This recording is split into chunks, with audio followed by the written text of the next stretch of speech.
गोंयांतल्या गुन्यांवकारी घडणुकांवयल्यान आम आदमी पार्टीन खर चिंता उक्तायल्या. पर्यटन आनी शांतीकाये खातीर गोंय देशभर फामाद आसपाक जाय, पूण गोंय आयज गुन्यांवकारी घडणुकां खातीर देशभर फामाद आसा अशें आप म्हणटा.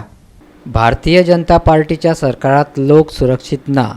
मुख्यमंत्री स्वता सुरक्षा ताफ्याक वांगडा घेवन भोंवता, पूण सर्वसामान्य लोकांचें कितें? घोळी वखदां, घरफोडी, शिंदळकी वेवसाय आनी बलात्काराच्या घडणुकांक लागून गोंयची देशपावण्यार बदनामी जाल्ल्याचो आप म्हणटा. The situation is very dismal. It is very hopeless actually, and it is only worsening with time. आम्ही आता पळयला की incidents are happening regularly on a regular basis.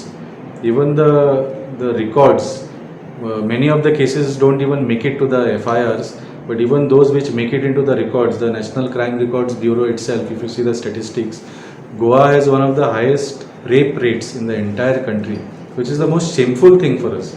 We are supposed to be a peaceful state, we are supposed to be a state that is known for tourism, and in a state like this, the Home Minister, who happens to be the Chief Minister also, he has completely failed in his duty.